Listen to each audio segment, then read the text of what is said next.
Sekarang kita bahas perjuangan. Jadi usaha, upaya kita dalam mencapai hidup yang versi terbaik, the best version of our life. Gimana caranya kita memperjuangkan hidup ini biar hidup ini bermakna dan kita puas dengan hidup kita. Ini ada beberapa nasihat dari Seneca sehubungan dengan hal itu. Yang pertama kata Seneca begini, kalau orang tidak tahu ke pelabuhan mana perahu dilayarkan, tidak akan ada angin yang menguntungkan. Ini kalimat pertama ini sebenarnya isinya adalah menantang kita untuk menemukan tujuan hidup, arah perjalanan hidup. Ini mau kemana? Jadi jangan hidup yang asal, tidak punya tujuan, tidak punya orientasi, tidak punya arah. Orang yang tidak pernah mikir hidupku ini mau kemana, tujuan akhirnya apa dan di mana, ya tidak akan bisa melakukan perjalanan yang bermanfaat. Jadi kalau kita tidak tahu pelabuhan mana yang kita tuju, kalau pakai quotes dari Seneca tadi, ya kita tidak akan bisa menyebut ini angin ini membantuku apa menghalangiku. Ke arah mana aku harus menuju? Ya wong kita tidak tahu pelabuhan mana yang kita tuju. Jadi perjuangan yang efektif itu yang pertama, ya kita harus jelas tujuannya. Ya kalau umat Islam ya biasanya kan secara general kita sebut semuanya ya kita menuju Allah, Pak, ilaihi roji'un. Ya alhamdulillah kalau kita sadar itu. Tapi kita ngerti bener enggak sih orientasi hidup, jalan hidup yang memang ilaihi roji'un, menuju Allah. Kalau kita ngerti, ya kita berarti tahu tujuan kita dan tahu caranya berjalan. Jadi yang pertama, hidup itu yang efektif dan manfaat, teman-teman harus jelas arah tujuannya kemana. Mungkin ada tujuan jangka pendek, jangka menengah, jangka panjang, dan tujuan final yang paling besar.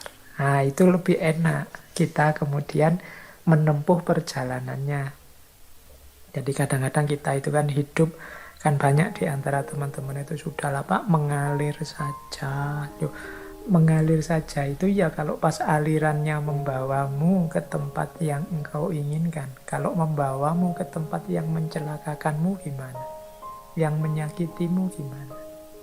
Kalau sudah jelas kalau kamu ke sana kamu akan sakit, apa ya kamu akan ikut saja alirannya, kan enggak? Jadi paling tidak patoklah target tujuanmu yang jelas, baru berjuang.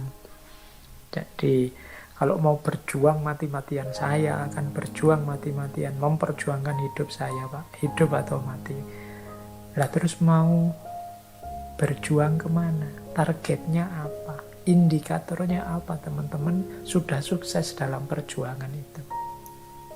Saya, Pak, yang penting nanti jadi pegawai negeri, punya istri cantik, punya rumah, punya mobil, punya anak yang lucu-lucu, deal, berarti sukses saya hidup dunia. Setelah itu saya mikir akhirat. Wah, ini lebih jelas. Ya meskipun isinya tujuan itu bisa diperdebatkan, tapi orang yang punya target ini kan orang yang sudah bisa mulai berjuang demi semuanya. Tapi kalau yang ditanya, sampean pingin apa sih? Mau kemana sih? Tujuannya apa sih? Kok terus ndak iso jawab? Bingung mau jawab apa? Ya sulit untuk melanjutkan perjalanan. Ini melangkah ke kiri apa ke kanan, wong ndak jelas tujuannya. Jadi yang pertama harus jelas arah, tujuan, dan orientasinya. Nah yang kedua, kata Seneca begini, sebutir mutiara tidak dapat dipoles tanpa gesekan. Demikian pula manusia tidak mungkin sempurna tanpa ujian-ujian. Jadi yang kedua ini mengingatkan kita dalam setiap perjuangan pasti ada pengorbanan-pengorbanan. Cocok dengan momen kita malam hari ini yang masih dalam rangka Hari Raya Kurban. Jadi itu sebagaimana mutiara. Kalau mutiara itu ingin bercahaya, ingin menarik, ingin bisa kita nikmati keindahannya, ya harus dipoles. Dipoles itu kan berarti diasap, digesek. Itu mungkin rasanya eman-eman ya, kok tidak dipoles, digosok, itu khawatir kita rontok mutiaranya. Tapi kalau tidak digitukan, kita tidak akan bisa menikmati keindahannya. Manusia juga begitu, dia tidak akan mencapai kesempurnaannya tanpa ujian-ujian. Nah, hari-hari ini nih kan kita sedang diuji oleh sangat banyak hal oleh Allah. Macam-macam ujiannya, kita menikmati sendiri mungkin hampir 2 tahun ini, pandemi ini dan segala fenomena yang berkaitan dengannya, yang mungkin rasanya berat dan pahit bagi kita. Harusnya dengan ujian sebesar, seluas, dan seberat ini, kualitas diri kita semakin meningkat. Kedekatan kita dengan Allah semakin meningkat. Kemudian hidup kita menjadi manusia yang makin berkualitas, semakin menyempurna. Maka eman-eman kalau ujian-ujian seberat ini justru menjatuhkan kemanusiaan kita, justru memerosotkan kualitas diri kita, justru menjauhkan diri kita dari Allah.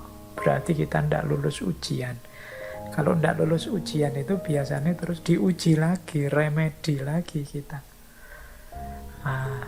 Ya kalau ingin cepat ujiannya selesai kan kita lulus. Mungkin logika ini bisa dipakai ya. Yuk sama-sama bareng-bareng berusaha agar kita lulus ujian biar tidak remedi lagi.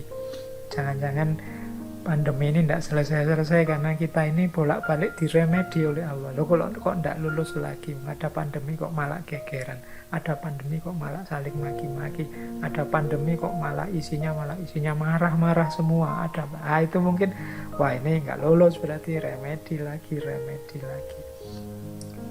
Mungkin begitu logikanya. Jadi monggo yuk, biar yang kita alami kepahitan-kepahitan ini berdampak positif untuk diri kita, semakin menyempurnakan dalam tanda petik kualitas diri kita, semakin mendekatkan kita pada Allah. Jangan sampai ujian-ujian ini memerosotkan nilai-nilai kemanusiaan kita, sehingga kita terus dapat label lulus, dapat ijazah dari Allah, engkau lulus, kualitas dirimu meningkat. Dan gantilah kepahitan itu dengan kenikmatan. La in syakartum la azidannakum. Yang kedua, jadi perjuangan memerlukan pengorbanan. Yang ketiga, kata Seneca begini sehubungan dengan perjuangan. Pertahankan semangat mudamu, engkau akan dapat menggunakannya lebih baik saat engkau lebih tua. Jadi ini penting ya kita ingat-ingat ya teman-teman anak-anak muda yang masih penuh semangatnya, masih meledak-ledak, masih menyala-nyala gairah hidupnya, pertahankan itu. Jangan diboroskan, dalam arti kita kan biasanya teman-teman yang muda itu tidak terlalu concern mungkin menjaga kesehatan jasmani rohaninya karena merasa kuat saja, sehingga hidup secara sembrono saja. Pada akhirnya ketika usianya bertambah, pikirannya mateng, ilmunya sudah tinggi, energinya habis, semangatnya habis. Karena masa mudanya sembrono, tidak bisa mempertahankan semangatnya. Jadi anak-anak muda, engkau yang sedang sangat bersemangat, jagalah benar nyala semangatmu itu. Jadi jangan sampai padam. Mengapa? Nanti kalau engkau tua, semangatmu ini akan lebih manfaat. Mengapa? Saat nanti engkau lebih tua, ilmumu lebih luas, wawasanmu lebih dalam, kedewasaanmu tambah meningkat. Dengan semangat muda, hidupmu akan tambah berkualitas.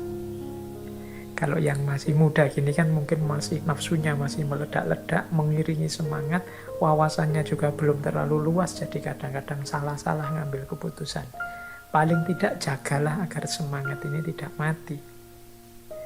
Nah, nanti kalau usia bertambah, kita masih punya elan vital, kita masih punya daya, kita masih punya semangat untuk menghidupkan kebenaran dan kebaikan yang kita capai.